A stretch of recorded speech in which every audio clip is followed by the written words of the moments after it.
నమస్కారం వార్తలకు స్వాగతం. ఎలక్ట్రానిక్స్ సెమీ కండక్టర్లు సహా అధునాతన సాంకేతిక రంగాల్లో పెట్టుబడులకు తైవాన్ కంపెనీలు ఆసక్తి చూపాయి.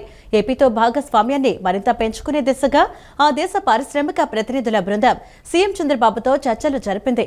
తైవాన్ కంపెనీలు పరిశ్రమలకు చెందిన ఉన్నత స్థాయి ప్రతినిధుల బృందం సచివాలయంలో సీఎంను కలిసింది. ఎలక్ట్రానిక్ సెమీకండక్టర్ల సహా అధునాతన తయారీ సాంకేతిక రంగాల్లో ఏపీతో భాగస్వామ్యాన్ని మరింత పెంచుకునే దిశగా తైవాన్ పారిశ్రామిక ప్రతినిధుల బృందం సీఎం చంద్రబాబుతో భేటీ అయింది. తైవాన్ కంపెనీలు పరిశ్రమలకు చెందిన ఉన్నత స్థాయి ప్రతినిధుల బృందం రాష్ట్ర సచివాలయంలో ముఖ్యమంత్రితో వివిధ అంశాలపై చర్చలు జరిపింది. తైవాన్కు చెందిన Delta Electronics, BenQ, CBTC bank, Dimerco, Master Hill, Nan Pao Resins, Ever Clear Environmental Engineering, Shenghui Tech Top Engineering, KS Terminals, Shanson, Jili Constructions and Engineering, Capella Stores వంటి అంతర్జాతీయ స్థాయి దిగ్గజ సంస్థల కంపెనీల ప్రతినిధులు ముఖ్యమంత్రితో భేటీ అయ్యారు. ఆంధ్రప్రదేశ్ ప్రభుత్వం అందిస్తున్న పారిశ్రామిక అనుకూల విధానాలు, ప్రపంచ స్థాయి మౌలిక వసతులు, పోర్టులు, ఎయిర్పోర్టులు, రైలు, రోడ్డు మార్గాల వంటి పటిష్టమైన లాజిస్టిక్స్ నెట్వర్క్ సహా ఏపీలోని తయారీ రంగ ఎకోసిస్టమ్ గురించి ముఖ్యమంత్రి చంద్రబాబు తైవాన్ ప్రతినిధుల బృందానికి వివరించారు. ఎలక్ట్రానిక్స్, సెమీ కండక్టర్లు, ఐటీ, అడ్వాన్స్డ్ మ్యానుఫ్యాక్చరింగ్ సహా ఎగుమతి ఆధారిత పరిశ్రమలపై రాష్ట్ర ప్రభుత్వం ప్రత్యేక దృష్టి సారించిందని ముఖ్యమంత్రి తెలియజేశారు. రాష్ట్రంలో పెట్టుబడిదారులకు విధానపరమైన స్థిరత్వం, వేగంగా అనుమతులు జారీ చేయడంతో పాటు పూర్తి స్థాయి ప్రోత్సాహాన్ని అందించడానికి తమ ప్రభుత్వం కట్టుబడి ఉందని సీఎం స్పష్టం చేశారు.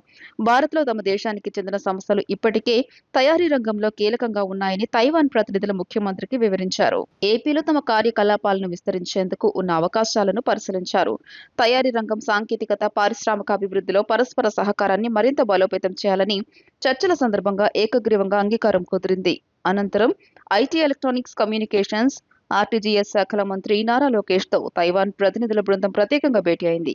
ఏపీలో మానవ వనరుల అభివృద్ధి, నైపుణ్యాల కల్పన, విద్యాపరమైన సహకారంపై ఈ సమావేశంలో ప్రధానంగా చర్చించారు. తైవాన్కు చెందిన మ్యానుఫ్యాక్చరింగ్, టెక్నాలజీ రంగాల్లోని ఉపాధి అవకాశాలను అందిపుచ్చుకునేలా ఏపీకి చెందిన యువతకు తగిన నైపుణ్యం, టెక్నికల్ ట్రైనింగ్ సహా ఉన్నత విద్యా భాగస్వామ్యాలపై తైవాన్ ప్రతినిధుల బృందంతో చర్చలు జరిగాయి.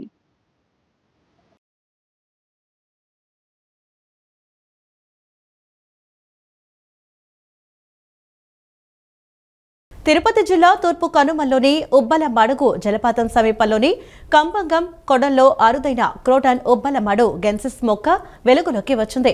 తూర్పు కనుమల్లో తాజాగా గుర్తించిన అరుదైన మొక్క జాతికి ఆంధ్రప్రదేశ్ ఉప ముఖ్యమంత్రి, అటవీ పర్యావరణ శాఖ మంత్రి పవన్ కళ్యాణ్ నామకరణం చేశారు. తిరుపతి జిల్లాలోని ప్రసిద్ధ ఉబ్బల మడుగు జలపాతం సమీపంలో ఈ మొక్కను గుర్తించడంతో ఆ ప్రాంత ప్రత్యేకతను ప్రతిబింబించేలా దీనికి క్రోటన్ ఉబ్బల మడు గెన్సిస్ అని పేరు పెట్టారు. తూర్పు కనుమల్లో తాజాగా గుర్తించిన ఒక అరుదైన మొక్క జాతికి ఆంధ్రప్రదేశ్ ఉప ముఖ్యమంత్రి, అటవీ పర్యావరణ శాఖ మంత్రి పవన్ కళ్యాణ్ నామకరణం చేశారు. తిరుపతి జిల్లాలోని సుప్రసిద్ధ ఉబ్బలమడుగు జలపాతం సమీపంలో ఈ మొక్కను కనుగొన్న నేపథ్యంలో ఆ ప్రాంత విశిష్టతను ప్రతిబింబించేలా దీనికి క్రోటన్ ఉబ్బలమడుగు గెన్నిస్ అని పేరు పెట్టారు. Principal chief conservator of forests PV Chalapathirao నేతృత్వంలోని బృందం ఉబ్బలమడుగు పరిసరాల్లోని కంబకం కొండల్లో చేపట్టిన విస్తృత పరిశోధనలో ఈ మొక్క వెలుగు చూసింది. యూఫోర్బియేసి కుటుంబానికి చెందిన ఈ మొక్క తనకు సామీప్యం ఉన్న క్రోటన్ ఆరోమాటికస్ జాతి కంటే భిన్నమైనదని శాస్త్రీయ విశ్లేషణలో నిర్ధారించారు. దీని బాహ్య ఆకృతి, పునరుత్పత్తి లక్షణాలు మరియు సువాసన వెదజల్లే ఆకుల ఆధారంగా దీనికి ఒక కొత్త జాతిగా శాస్త్రవేత్తలు ధృవీకరించారు. ఈ మొక్క అత్యంత పరిమిత ప్రాంతంలోనే లభ్యమవుతుండడం, దాని సహజ ఆవాసానికి ముప్పు పెరుగుతుండడంతో పరిశోధకులు దీనిని అంతరించిపోయే ప్రమాదం ఉన్న జాతిగా వర్గీకరించారు. ఈ ఆవిష్కరణ తూర్పు కనుమల అపార జీవ వైవిధ్య సంపదను చాటి చెప్పడమే కాకుండా ఈ ప్రాంతంలో మరిన్ని శాస్త్రీయ పరిశోధనలు, సంరక్షణ చర్యలు చేపట్టాల్సిన ఆవశ్యకతను నొక్కి చెబుతోంది. ఉబ్బలమడుగు ప్రాంత పర్యావరణ ప్రాముఖ్యతను గుర్తించడంతో పాటు సహజ వారసత్వాన్ని కాపాడటంలో రాష్ట్ర ప్రభుత్వ నిబద్ధతకు ఈ నామకరణం నిదర్శనమని అటవీ శాఖ ఉప ముఖ్యమంత్రి కార్యాలయం విడుదల చేసిన ప్రకటనలో పేర్కొన్నారు. ఉత్తరాంధ్ర ప్రజల దశాబ్దాల నిరీక్షణకు తెరదించుతూ భోగాపురం అంతర్జాతీయ విమానాశ్రయం ప్రారంభానికి కౌంట్ డౌన్ మొదలైందని సమాచార పౌర సంబంధాల శాఖ మంత్రి కొలుసు పార్థసారథి వెల్లడించారు. ఈ ఎయిర్పోర్టు ప్రారంభంతో ఉత్తరాంధ్ర ప్రాంతం అంతర్జాతీయ పెట్టుబడులకు కేంద్ర బిందువుగా మారటమే కాకుండా రాష్ట్ర వ్యాప్తంగా లక్షలాది ఉద్యోగ అవకాశాలు లభిస్తాయని ఆయన పేర్కొన్నారు. విమానాశ్రయం ప్రారంభోత్సవ సంతోషంలో ప్రజలు ఉంటే విషపు చుక్క వేసేలా జగన్ శ్రీకాకుళంలో పర్యటిస్తున్నారని మండిపడ్డారు. ప్రధానమంత్రి నరేంద్ర మోదీ భోగాపురంలో అల్లూరి సీతారామరాజు అంతర్జాతీయ విమానాశ్రయంతో పాటు మరికొన్ని సంస్థలకు ప్రారంభోత్సవాలు శంకుస్థాపనలు చేయనున్నారని మంత్రి కొలుసు పార్థసారథి తెలియజేశారు. 500 ఎకరాల్లో విమానాల నిర్వహణ, మరమ్మతుల సంస్థ, ఏవియేషన్ విశ్వవిద్యాలయం, జీఎంఆర్ స్కిల్ డెవలప్మెంట్ సంస్థ 2,388 కోట్ల రూపాయలతో విశాఖ జిల్లా ఆనందపురం మండలం తర్లువాడలో ఏర్పాటు చేయనున్న సెమీ కండక్టర్ పరిశ్రమకు శంకుస్థాపన చేస్తారని తెలిపారు. ఉత్తరాంధ్రలో యువతకు నైపుణ్య శిక్షణ ఇచ్చి ఉపాధి అవకాశాలు పెంచేందుకు ప్రభుత్వం కృషి చేస్తుందన్నారు. జగన్ పాలనలో రాష్ట్రం 20 ఏళ్లు వెనక్కి వెళ్లిందని, 3 రాజధానుల పేరుతో ప్రజలను మోసం చేశారని, ఐటీ సంస్థలు పారిపోయేలా చేశారని మండిపడ్డారు. విమానాశ్రయం ప్రారంభోత్సవ సంతోషంలో ప్రజలు ఉంటే విషపు చుక్క వేసేలా జగన్ గురువారం శ్రీకాకుళంలో పర్యటిస్తున్నారని తెలియజేశారు. మరి రేపు ప్రధానమంత్రి గారి చేతుల మీదుగా మరి 17,912 కోట్ల రూపాయలు కేవలం ఈ మన ఎయిర్పోర్ట్ ఇనాగ్రేషనే కాకుండా మరి power grid, ministry of road transport and highways ఈ డిపార్ట్మెంట్స్కు సంబంధించిన వివిధ ఇన్ఫ్రాస్ట్రక్చర్ పాలసీ ప్రాజెక్ట్స్ను కూడా ఫౌండేషన్ లే చేయటమో లేకపోతే జాతికి అంకితం చేయటమో కూడా జరుగుతుందని చెప్పేసి నేను ఈ సందర్భంగా తెలియజేస్తాను. దురదృష్టం ఏంటంటే ఉత్తరాంధ్ర అంతా కూడా ఈ కార్యక్రమాన్ని ఒక సంతోషకరమైన వాతావరణంలో నిర్వహించుకోవటానికి కౌంట్ డౌన్ ఇంకా ఎన్ని గంటలు ఉంది, ఇంకా ఎన్ని రోజులు ఉందని చెప్పేసి ఎదురు చూస్తున్న తరుణంలో ఇది ఒక విషపు చొక్కని పాలనలో ఒక విషపు చొక్క అంటారు చూసారా, ఆ విధమైన కార్యక్రమానికి రేపు జగన్మోహన్ రెడ్డి గారు ఉత్తరాంధ్రలో ఈ విషపు చుక్క వేయటానికి వస్తున్నారని చెప్పేసి ప్రజలందరూ చెప్పుకుంటారు. సరే, ఏదైనా ఒక గొప్ప కార్యక్రమం అంటే కాదు, ఒక అత్యంత పేదవాడి యాక్సిడెంట్లో చనిపోతే యాక్సిడెంట్ చేస్తాం కూడా తప్పని మనం అనలేము. ఎందుకంటే బై మిస్టేక్ జరగవచ్చు, లేకపోతే రకరకాల కారణాలతో జరగవచ్చు. మీరైనా చేయొచ్చు, నేనైనా చేయొచ్చు, ఎవరైనా చేయొచ్చు. కానీ యాక్సిడెంట్ చేసి సాక్ష్యాలను తారుమారు చేసిన పరిస్థితుల్లో చట్టాన్ని ఆ విధంగా మిస్లీడ్ చేశారు కాబట్టి ఆ నేరం మీద అరెస్ట్ అయితే ఆ వ్యక్తిని పరామర్శించడానికి, అంటే తర్వాతైనా చేసుకోవచ్చు, పరామర్శ తప్పలేదు. నాయకుల్ని తప్పు చేసినా, ఉప్పు చేసినా, గంజాయి తాగే వాళ్ళని కూడా పరామర్శిస్తున్నారు. ఓకే, అది వాళ్ళ policy, we don't comment that.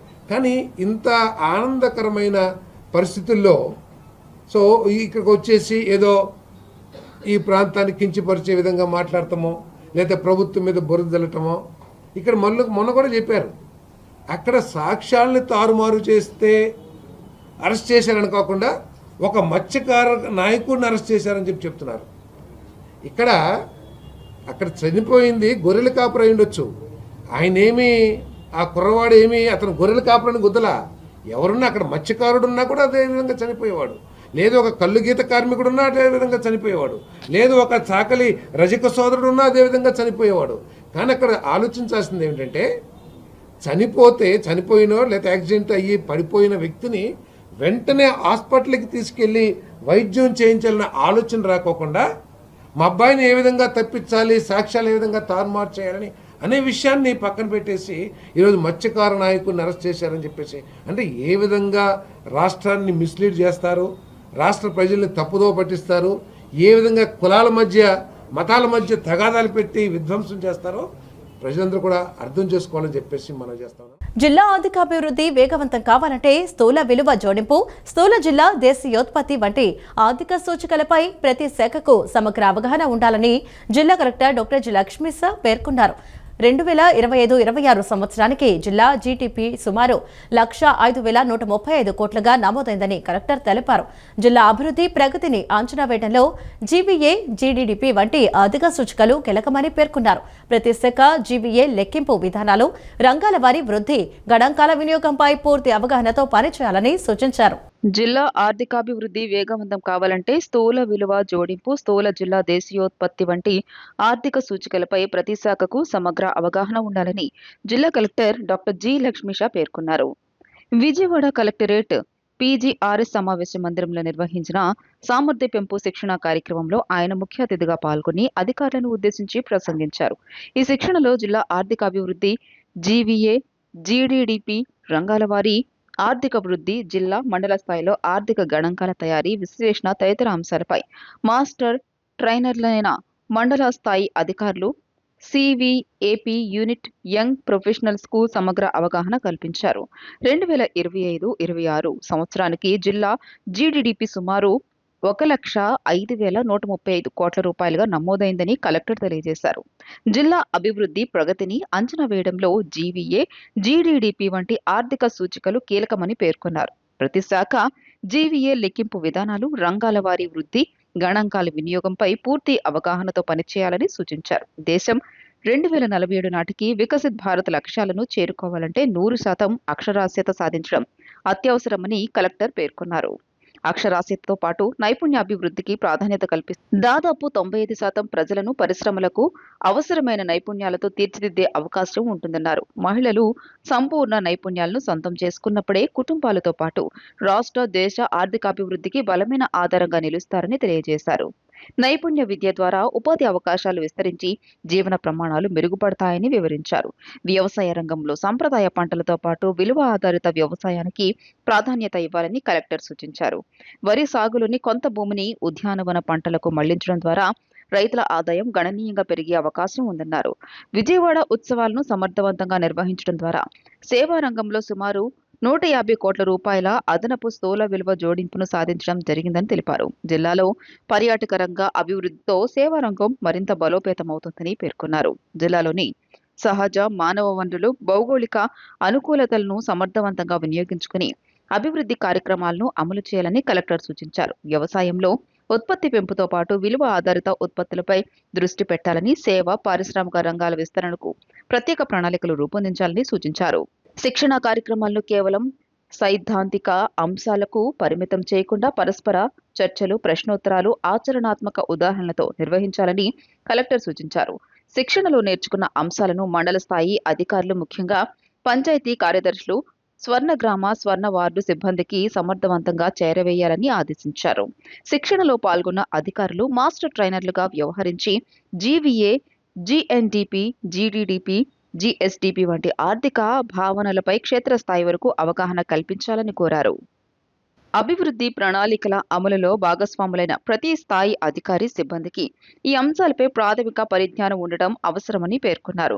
జిల్లా ఆర్థికాభివృద్ధికి సంబంధించిన గణాంకాల సేకరణ, విశ్లేషణ, వినియోగంలో అన్ని శాఖలు సమన్వయంతో పనిచేయాలని కలెక్టర్ సూచించారు.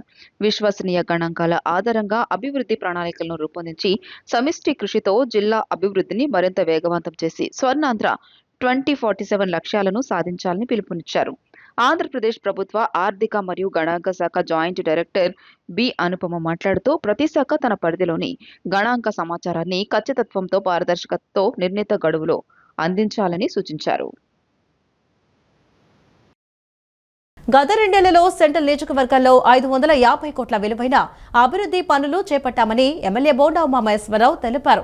ఎంపీ కేశినేని శివనాథ్తో కలిసి 100 కోట్లతో ఎల్సీ నెంబర్ 316 ఫ్లైఓవర్ పనులు ప్రారంభించామని, సింగ్ నగర్, బాంబే కాలనీలో 85 కోట్లతో 43 MLD రా వాటర్ ఫిల్టరేషన్ ప్లాంట్ ఏర్పాటు చేస్తామని గుర్తు చేశారు.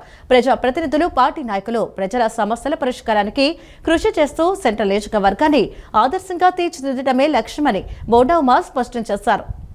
కూటమి ప్రభుత్వం అధికారంలోకి వచ్చి 2 ఏళ్లు పూర్తయిన సందర్భంగా విజయవాడ సెంట్రల్ నియోజకవర్గం 26వ డివిజన్ చుట్టుకుంట అల్లూరి సీతారామరాజు వంతెన వద్ద ఇంటింటికి తెలుగుదేశం ప్రచార కార్యక్రమం జరిగింది. ముఖ్యమంత్రి నారా చంద్రబాబు నాయుడు ఆదేశాల మేరకు చేపట్టిన 2 ఏళ్ల నమ్మకం, సంక్షేమం, అభివృద్ధి కార్యక్రమంలో భాగంగా ప్రభుత్వ విప్ నియోజకవర్గ ఎమ్మెల్యే బోండా ఉమామహేశ్వరరావు ఈ కార్యక్రమాన్ని ప్రారంభించి ప్రజలకు సంక్షేమ కరపత్రాలను అందజేశారు. రాష్ట్ర వ్యాప్తంగా 175 నియోజకవర్గాల్లో ఈ కార్యక్రమం నిర్వహిస్తున్నామని, అధికారంలోకి వచ్చిన తొలి నెలలోనే పింఛన్ 3,000 రూపాయల నుంచి 4,000 రూపాయలకు పెంచినట్లు తెలియజేశారు. తల్లికి వందనం పథకం ద్వారా విద్యార్థులకు సాయం, ఏడాదికి 3 ఉచిత గ్యాస్ సిలిండర్లు, అన్న క్యాంటీన్ల పునరుద్ధరణ, కుట్టు మిషన్ శిక్షణా కేంద్రాల ఏర్పాటు వంటివి అమలు చేస్తున్నామని తెలియజేశారు. త్వరలో స్త్రీ నిధి ద్వారా మహిళలకు ఏడాదికి 18,000 రూపాయలు ఆర్థిక సహాయం అందించనున్నట్లు వెల్లడించారు. గత 2 ఏళ్లలో సెంట్రల్ నియోజకవర్గంలో 550 కోట్ల రూపాయల విలువైన అభివృద్ధి పనులు చేపట్టామని, అందులో 350 కోట్ల రూపాయలతో రోడ్లు, డ్రైన్లు, తాగునీటి ప్రాజెక్టులు, పాఠశాలల నిర్మాణాలు జరుగుతున్నాయని తెలిపారు. ఎంపీ కేశినేని శివనాథ్తో కలిసి 100 కోట్ల రూపాయలతో ఎల్సీ నంబర్ 316 ఫ్లైఓవర్ పనులు ప్రారంభించామని, సింగ్ నగర్ వాంబే కాలనీలో 85 కోట్ల రూపాయలతో 43 ఎంఎల్డీ రా వాటర్ ఫిల్టరేషన్ ప్లాంట్ ఏర్పాటు ద్వారా 21 డివిజన్లకు స్వచ్ఛమైన తాగునీరు అందిస్తామని తెలిపారు. ప్రజాప్రతినిధులు, పార్టీ నాయకులు ప్రజల సమస్యల పరిష్కారానికి కృషి చేస్తూ సెంట్రల్ నియోజకవర్గాన్ని ఆదర్శంగా తీర్చిదిద్దడమే లక్ష్యమని స్పష్టం చేశారు. సెంట్రల్ నియోజకవర్గంలో 21 డివిజన్లో కూడా గడప గడపకి తెలుగుదేశం కార్యక్రమం జరుగుతూ ఉంది. 21 డివిజన్లో పార్టీ శ్రేణులు, డివిజన్ పార్టీ అధ్యక్షులు, మాజీ కార్పొరేటర్లు, చైర్మన్లు, అలాగే అనుబంధ సంస్థల అధ్యక్షులు అందరూ కూడా పెద్ద ఎత్తున ప్రజల దగ్గరికి వెళ్ళి ప్రజలకి చేసిన సంక్షేమం, ఎన్నికల ముందు ఏం చెప్పాం, హామీలు, సూపర్ 6 హామీలు. ఆ రోజు అధికారంలోకి రాగానే 3,000 పెన్షన్ని 4,000 చేస్తామని చెప్పాం. అధికారంలోకి వచ్చిన మొదటి నెలలోనే 3,000 పెన్షన్ని 4,000 చేశాం. తల్లికి వందనం, గత ప్రభుత్వం అమ్మఒడి పేరు మీద ఒక బిడ్డకి ఇస్తే మేము ఎంతమంది పిల్లలు ఉంటే అంతమందికి ఇస్తామని ఎన్నికల ముందు చెప్పాం. ఇచ్చిన మాట ప్రకారం ఇవాళ తల్లికి వందనం రెండోసారి పిల్లలందరికీ, ఒక తల్లికి 2 పిల్లలు ఉంటే 2కి ఇచ్చాం. ఒక ముస్లిం తల్లికి 7 పిల్లలు అయితే 7 పిల్లలకు కూడా డబ్బులు ఇచ్చి ఆ తల్లికి అండగా ఉన్న ప్రభుత్వం ఈ ప్రభుత్వం. అంతేకాదు గుద్దిబండలాగా మారిన గ్యాస్ బండ, ప్రతి మహిళకి 3 గ్యాస్ బండ్లు ఉచితంగా ఇస్తాను. అంతేకాదు కుట్టు మిషన్ శిక్షణా కేంద్రాలు, అన్నా క్యాంటీన్లు, ఏమైతే హామీలు ఇచ్చి అన్నీ నెరవేరుస్తా ఉన్నాం. త్వరలో శ్రీనిధి కార్యక్రమం మహిళలకి 18,000 రూపాయల సంవత్సరానికి ఖాతాల్లో వేస్తామని చెప్పాం. ఆర్థిక సమస్యలు, ఆర్థిక ఇబ్బందులు ఇప్పుడు ప్రస్తుతం ఇంకా వదల్లా ఈ రాష్ట్రాన్ని, దాని మీద కూడా ప్రయత్నం చేస్తూ ఉన్నారు. అతి త్వరలో అందరికీ కూడా 18,000 రూపాయల శ్రీనిధి డబ్బులు కూడా వేసి తీరుతాం. ఇచ్చిన ప్రతి మాట గుర్తుంది, ప్రతి మాటని, ప్రతి హామీని నెరవేర్చి ముందుకెళ్తాం. ఖచ్చితంగా ప్రజలకు మేలు చేస్తాం. అట్లాగే సంక్షేమం ఈ విధంగా ఉంటే అభివృద్ధి. ఇవాళ ఈ నియోజకవర్గంలో 24 నెలల్లో 550 కోట్ల రూపాయల అభివృద్ధి కార్యక్రమాలు చేపట్టాం. 350 కోట్ల రూపాయలతో రోడ్లు, డ్రైన్లు, తాగునీటి ప్రాజెక్టులు, తాగునీటి సమస్యలు తీర్చాం. అట్లాగే కమ్యూనిటీ హాల్స్ చేసాం. అట్లాగే ప్రైమరీ హెల్త్ కేర్ సెంటర్లు కట్టాం, స్కూల్ బిల్డింగ్లు కట్టాం. 350 కోట్లు. మొన్ననే 100 కోట్ల రూపాయలతో ఎల్సీ నెంబర్ 316 పార్లమెంట్ సభ్యులు కేశినేని శివనాథ్ చిన్ని, మరి శాసనసభ్యుడిగా నేను గుణదల్లో మొన్నే శంకుస్థాపన చేశాం. అది కూడా శాంక్షన్ చేపించి టెండర్లు కంప్లీట్ చేసి పనులు మొదలుపెట్టాం. అంటే నిరంతరం ఈ నియోజకవర్గ అభివృద్ధి కోసం చేస్తున్నాం. అంతేకాకుండా ఇంకొక 10 రోజుల్లో 43 ఎంఎల్డీ రా వాటర్ ఫిల్టరైజేషన్ ప్లాంటు ఇవాళ వరకు ఈ నియోజకవర్గానికి లేదు. అంటే కృష్ణానది నుంచి రా వాటర్ని డైరెక్ట్గా తీసుకొచ్చి సెంట్రల్ నియోజకవర్గానికి, ఇక్కడి నుంచే ఈ నియోజకవర్గంలో 21 డివిజన్లకి రా వాటర్ని ఫిల్టరైజ్ చేసి ప్యూరిఫై చేసి ఇప్పుడు హెడ్ వాటర్ వర్క్స్ నుంచి వస్తున్న వాటర్ని ఆ విధంగా అవసరం లేకుండా ఇక్కడే సింగనగర్ వాంబే కాలనీలో రా వాటర్ ఫిల్టరైజేషన్ 85 కోట్ల రూపాయలతో శాంక్షన్ చేయించాం. దాన్ని కూడా ఇవాళ పొద్దున్నే స్థల సేకరణ, ఇంకొక 10 రోజుల్లోనే దాన్ని శంకుస్థాపన చేయబోతా ఉన్నాం. నేటికి తెలుగు దివసేమ గాంధీగా పేరుగాంచిన మండలి వెంకట కృష్ణారావు తెలుగు భాష సంస్కృతిని పెంపొందించడానికి చేసిన సేవలను గుర్తించుకుని స్మరించుకోవటం ఆనందదాయకమని ఆవనిగడ్డ ఎమ్మెల్యే మండలి బుద్ధ ప్రసాద్ అన్నారు. వెంకట కృష్ణారావు మహాత్మా గాంధీజీ సిద్ధాంతాలను జీవితాంతం ఆచరించిన నిస్వార్థ రాజనీతిజ్ఞుడని కొనియాడారు. ప్రపంచంలో మొదటిసారిగా 1975 ఏప్రిల్ 12న హైదరాబాద్లో ప్రపంచ తెలుగు మహాసభలకు శ్రీకారం చుట్టారన్నారు. దివంగత నేత మండలి వెంకట కృష్ణారావు తెలుగు భాషా సంస్కృతిని పెంపొందిస్తూ తెలుగు జాతికి చేసిన సేవలను గుర్తించుకుని ఆయన్ను స్మరించుకోవడం ఆనందదాయకమని అవనిగడ్డ శాసనసభ్యుడు మండలి బుద్ధప్రసాద్ అన్నారు. బుధవారం గుంటూరులోని భారతీయ విద్యాభవన్లో జన చైతన్య వేదిక జాషువా కల్చరల్ సెంటర్ ఆధ్వర్యంలో దివంగత నేత మండలి వెంకట కృష్ణారావు శత జయంతి గీతావిష్కరణ సభ జరిగింది. జన చైతన్య వేదిక రాష్ట్ర అధ్యక్షుడు వల్లంరెడ్డి లక్ష్మణరెడ్డి అధ్యక్షతన జరిగిన ఈ సభలో దేవేంద్ర రచించిన గీతాన్ని ప్రజా గాయకుడు కళారత్న పివి రమణ ఆలపించారు. ఈ గీతాన్ని మాజీ మంత్రి మండలి బుద్ధప్రసాద్, మాజీ ఎమ్మెల్సీ కెఎస్ లక్ష్మణరావు ఆవిష్కరించారు. ఈ సందర్భంగా మండలి బుద్ధప్రసాద్ మాట్లాడుతూ తమ తండ్రి మండలి వెంకట కృష్ణారావు మహాత్మా గాంధీ సిద్ధాంతాలను జీవితాంతం ఆచరించిన నిస్వార్థ నేత అని కొనియాడారు. ఈ కార్యక్రమంలో జన చైతన్య వేదిక రాష్ట్ర అధ్యక్షుడు వల్లంరెడ్డి లక్ష్మణరెడ్డి, మానవతా ప్రెసిడెంట్ పోలూరి వీరారెడ్డి, ప్రముఖ రచయిత కళారత్న బూసూరుపల్లి వెంకటేశ్వర్లు, ప్రముఖ సినీ రచయిత కళారత్న, చరిత్రకారుడు సంజయ్ కిషోర్ తదితరులు పాల్గొన్నారు. ఇక్కడ చదివే పిల్లలందరూ కూడా సంస్కృతి సంపన్నులు కావాలని చెప్పి ఆకాంక్షిస్తూ ఇలాంటి కార్యక్రమాలన్నీ కూడా చక్కగా ఏర్పాటు చేస్తున్న పెద్దలు గౌరవనీయులు శ్రీరామచంద్రరాజు గారికి, ఈ వేదిక మీద కళారత్నం చాలామంది ఉన్నారు. కళారత్న డాక్టర్ బూసరపల్లి వెంకటేశ్వర గారు, కళారత్న రమణ గారు, కళారత్న సంజయ్ కిషోర్ గారు, అలాగే మానవతా సంస్థ అధ్యక్షులు వీరారెడ్డి గారు, ఈ కార్యక్రమం చేసిన పెద్దలకు, ప్రత్యేకించి చిన్నారులందరికీ కూడా నా హృదయపూర్వక నమస్కారాలు. ఈ ఏడాది మా నాన్నగారు మండలి వెంకటకృష్ణారావు శత జయంతి సందర్భంలో కళారత్న శ్రీ పివి రమణ ఆయన మీద ఒక పాట తయారు చేయాలని చెప్పి సంకల్పించడం, దానికి మా అనేక మంది ప్రోత్సహించారు. ప్రత్యేకంగా మా సాంస్కృతిక శాఖ సంచాలకులు మల్లికార్జునరావు గారు, వీరందరూ ప్రోత్సాహంతో చక్కటి పాట వారు రూపొందించి దాన్ని రచించింది దేవేంద్ర గారు. ఆ పాటని ఈ రోజున ఇక్కడ ఆవిష్కరణ చేయాలని చెప్పి పిలిచినందుకు వారికి నేను ప్రత్యేక ధన్యవాదాలు తెలియజేస్తున్నాను. మా నాన్నగారి అదృష్టం ఏంటో కానీ ఆయన చనిపోయి చాలా కాలమైన 100 సంవత్సరాల వేడుకల్లో ఆయన్ని చాలామందిని ఆవహించారు.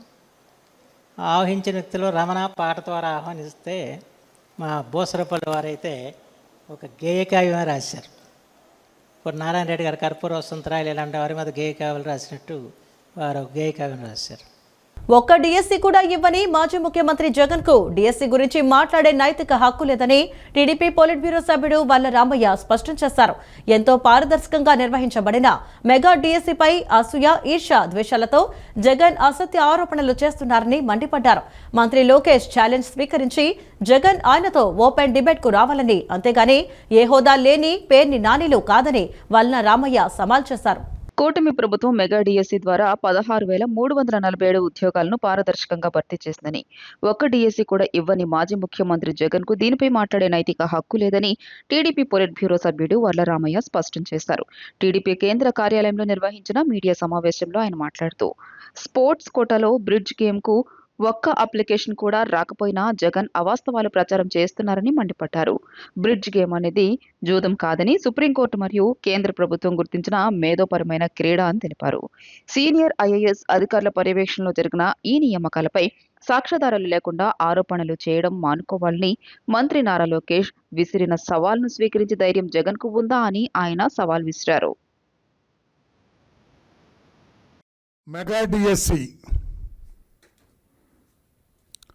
2025 చంద్రబాబు నాయుడు గారు ముఖ్యమంత్రిత్వంలో 16,600 మందికి ఉద్యోగాలు ఇవ్వటం జరిగింది మెగా డిఎస్సి కండక్ట్ చేసి. గతంలో జగన్మోహన్ రెడ్డి గారు ముఖ్యమంత్రిగా ఉన్నప్పుడు మెగా డిఎస్సి అన్నాడు, ప్రతి ఏడాది డిఎస్సి అన్నాడు, ఏం చేయలేదు.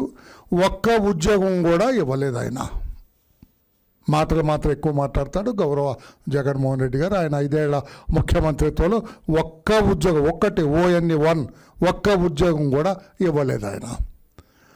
చంద్రబాబు నాయుడు గారు ఎన్నికల ప్రచారంలో చెప్పిన రీతిగా మెగా డిఎస్సి బ్రహ్మాండంగా కండక్ట్ చేశారు. 16,000 మంది పైచీలకు ఉద్యోగాలు ఇవ్వటం జరిగింది. వాళ్ళంతా సంవత్సర కాలంగా ఉద్యోగాలు చేసుకుంటూ ఉన్నారు.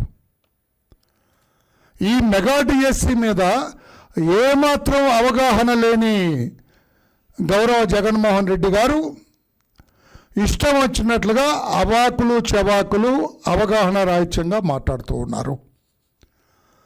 కేంద్రంలో neat examination, NEET neat examination conduct చేయటంలో పేపర్ లీక్ అయింది కనుక, సరిగా కండక్ట్ చేయలేదు కనుక అక్కడ కేంద్ర మంత్రి రాజీనామా చేశారు, కొద్దిపోతే ప్రజా ఒత్తిడికి లొంగి. ఇక్కడ మా విద్యాశాఖ మంత్రి లోకేష్ బాబు గారు ఎందుకు రాజీనామా చేయాలయా జగన్మోహన్ రెడ్డి గారు? ఏమన్నా అర్థం ఉందా? నువ్వు మాట్లాడడానికి ఏమైనా అర్థం ఉందా? అక్కడ కేంద్రంలో ఆయన రాజీనామా చేస్తే ఇక్కడ లోకేష్ బాబు గారిని చేయమని అంటావేంటి? ఏమిటి పిచ్చి పిచ్చి మాటలు? ఎందుకు అడుగుతున్నావు? ఏమైంది మెగా డిఎస్సిలో? నీకేం తెలుసు అని అడుగుతున్నావు? What do you know? 3.5 లక్షల మంది పరీక్ష రాశారు, అప్లికేషన్లు పెట్టారు, ఉద్యోగాలకు ఆశావహులు వాళ్ళందరూ కూడా. ముఖ్యమంత్రి నారా చంద్రబాబు నాయుడు నేతృత్వంలోని కూటమి ప్రభుత్వం అధికారంలోనికి వచ్చిన తర్వాత రాష్ట్రంలోని ఆలయాలు, ధార్మిక వ్యవస్థ కళకళలాడుతున్నాయని టీడీపీ నాయకులు వేమూరి ఆనంద సూర్య పేర్కొన్నారు. టీడీపీ కేంద్ర కార్యాలయంలో నిర్వహించిన మీడియా సమావేశంలో ఆయన మాట్లాడుతూ సామాన్య భక్తులకు పెద్దపీట వేస్తుండటంతో పల్లెల నుంచి పట్టణాల వరకు రాష్ట్ర వ్యాప్తంగా రోజు పండుగ వాతావరణం కనిపిస్తోందన్నారు. ప్రస్తుతం రాష్ట్రంలోని ముఖ్యమైన 65 ప్రధాన దేవాలయాల్లో భక్తులకు పవిత్రమైన, పరిశుభ్రమైన వాతావరణంలో అన్న ప్రసాద వితరణ జరుగుతోందని తెలిపారు. ఎలాంటి శ్రమ లేకుండా సంపూర్ణ దర్శనం చేసుకుంటున్న భక్తులు రుచికరమైన అన్న ప్రసాదం స్వీకరించి ఆనందంగా వెళుతున్నారని చెప్పారు. ప్రతిరోజు సుమారు 80,000 మంది భక్తులకు కడుపు నిండా ఆకలి తీర్చేలా ఈ అన్నదాన ప్రక్రియ నిరంతరం కొనసాగుతుందన్నారు. 2024 వరకు అధికారంలో ఉన్న వైఎస్ జగన్మోహన్ రెడ్డి నాయకత్వంలోని వైసీపీ హయాంలో శ్రీకాకుళం నుంచి చిత్తూరు వరకు అనేక జిల్లాల్లో దేవతామూర్తుల విగ్రహాలను పడగొట్టడం, విరగ్గొట్టడం వంటి అపచారాలు జరిగాయని మండిపడ్డారు. ఆలయాలను, అక్కడ పనిచేసే అర్చకులను, సిబ్బందిని ఆనాడు తీవ్రంగా వేధించారని ఆరోపించారు. నేడు కూటమి ప్రభుత్వంలో ఆలయాలకు పూర్వ వైభవం వచ్చిందని, భక్తుల సంక్షేమమే ధ్యేయంగా ప్రభుత్వం పనిచేస్తుందని ఆయన స్పష్టం చేశారు. ఈ రోజున మనం చూస్తూ ఉన్నాం, శ్రీ నారా చంద్రబాబు నాయుడు గారి నాయకత్వంలోని కూటమి ప్రభుత్వం అధికారంలోకి వచ్చినప్పటి నుంచి ఆలయాలన్నీ, దేవాలయాలు, ధార్మిక వ్యవస్థ కళకళలాడుతున్నటువంటి విషయాన్ని ఇక్కడ మనం గుర్తుంచుకోవాలి. సామాన్య భక్తులకు పెద్దపీట వేస్తూ తీసుకొచ్చినటువంటి అనేక రకాలైనటువంటి మార్పులతో రాష్ట్రమంతటా పల్లె నుండి పట్టణాల వరకు రోజు కూడా ఒక పండుగ వాతావరణంతో వెలుగొందుతున్నటువంటి విషయాన్ని సందర్భంగా నేను తెలియజేస్తా ఉన్నాను. ఇప్పటి వరకు రాష్ట్ర వ్యాప్తంగా ఉన్నటువంటి 111 దేవాలయాల్లో, మళ్ళీ ముఖ్యమైన 65 దేవాలయాల్లో పెద్ద ఎత్తున వచ్చే భక్తులకు ఆకలి తీరుస్తూ అన్నప్రసాద వితరణ ఎంతో పవిత్రంగా చేయిస్తున్నారు నారా చంద్రబాబు నాయుడు గారి నాయకత్వంలో కూటమి ప్రభుత్వం. ఇంత రాష్ట్రవ్యాప్తంగా భక్తులు ఆనందంగా వాళ్ళు వచ్చి వెళ్ళి ఎక్కడా కూడా వ్యయ ప్రయాసాలకు లోను కాకుండా సంపూర్ణమైనటువంటి దర్శన భాగ్యం చేసుకుని ఆనందంగా మరి భక్తుల అన్నప్రసాదం తీసుకుని వెళ్తూ ఎంతో ఆనందంగా ఉంటున్నటువంటి పరిస్థితి నాడు కూటమి ప్రభుత్వంలో జరుగుతోంది. అంటే సుమారు ప్రతిరోజు 80,000 మంది భక్తులకు పరిశుభ్రమైనటువంటి వాతావరణంలో కడుపు నింపే రుచికరమైనటువంటి అన్నప్రసాద వాతావరణం, అన్నదాన ప్రక్రియ జరుగుతున్నటువంటి విషయాన్ని తెలియజేస్తున్నాం. ఎందుకంటే మనం దైనందినంగా ఏ రోజు చూసినా కూడా మనం ఏం చేసినా, ఏ కార్యక్రమం చేసినా మనం అన్నం గురించి మనం చేసే కార్యక్రమాల్లో అది భగవంతుని సన్నిధిలో ఆ అన్నప్రసాదాన్ని స్వీకరించడం భక్తులు నిజంగా వారు చేసుకున్నటువంటి ఎంతో పుణ్యంగా ఈ రోజున రాష్ట్ర ప్రభుత్వం చేపడుతున్న కార్యక్రమాలని రాష్ట్ర వ్యాప్తంగా ఉన్నటువంటి భక్తులందరూ కొనియాడుతున్నటువంటి విషయం ఇక్కడ గమనార్హం. భక్తులకు పెట్టే అన్నదానంలో ఎక్కడా కూడా రాజీ పడకూడదని చెప్పి సంవత్సరానికి చంద్రబాబు నాయుడు గారు 84 కోట్ల భారీ నిధులను ఖర్చు చేస్తోంది. అయ్యా ప్రజలారా, మీరందరూ ఇక్కడ గమనించవలసినటువంటి అవసరం ఉంది. భక్తుల అన్నప్రసాద వితరణ ఆరోగ్యము, శుచిగా ఉండటానికి, శుభ్రంగా ఉండటానికి, పరిసరాలు బాగుండటానికి, దేవాలయాలు అభివృద్ధి చెందుతూ ఉండటానికి కేవలం ఆ భక్తుల కోసం 84 కోట్ల భారీ నిధులను అన్నప్రసాదాన్ని ఖర్చు చేస్తున్నట్టు విషయాన్ని మరొక్కసారి తెలియజేస్తున్నాను. విజయవాడ సెంట్రల్ నియోజకవర్గం 25వ డివిజన్ అరుండల్పేటలోని జన్నతుల్ బకీ కబరస్థాన్లో నూతనంగా ఏర్పాటు చేసిన సెంట్రల్ లైటింగ్ వ్యవస్థను ఎమ్మెల్యే బోడా ఉమామహేశ్వరరావు ప్రారంభించారు. ఈ సందర్భంగా ఆయన మాట్లాడుతూ కూటమి ప్రభుత్వం మౌలిక వసతుల కల్పనలో ఎలాంటి వివక్ష లేకుండా అన్ని వర్గాల అభివృద్ధికి కృషి చేస్తుందని తెలిపారు. కబరస్థాన్లో లైటింగ్ ఏర్పాటు చేయడం వల్ల రాత్రి వేళల్లో సందర్శకులకు మెరుగైన సౌకర్యం, భద్రత కలుగుతాయని పేర్కొన్నారు. విజయవాడ సెంట్రల్ నియోజకవర్గంలో అన్ని ప్రాంతాల అభివృద్ధి లక్ష్యంగా మరిన్ని కార్యక్రమాలు చేపడతామని ఆయన స్పష్టం చేశారు. మచిలీపట్నం సెంట్రల్ మెడిసిన్ స్టోర్లో అగ్ని ప్రమాదం జరిగింది. సెంట్రల్ మెడిసిన్ స్టోర్లోని బయోమెడికల్ వేస్ట్ స్టోర్ రూమ్ 1లో ఈ మంటలు చెలరేగాయి. గడువు ముగిసిన మందులను నిల్వ ఉంచిన గదిలో ఈ ప్రమాదం జరిగింది. ఆ గదిలో నుంచి ఒక్కసారిగా దట్టమైన పొగలు రావటాన్ని గమనించిన స్టోర్ సిబ్బంది వెంటనే అప్రమత్తమయ్యారు. సమాచారం అందుకున్న అగ్నిమాపక సిబ్బంది వెంటనే సంఘటన స్థలానికి చేరుకుని మంటలను పూర్తిగా అదుపు చేశారు. సిబ్బంది సమయస్ఫూర్తితో వ్యవహరించడంతో పెద్ద ప్రమాదం తప్పింది.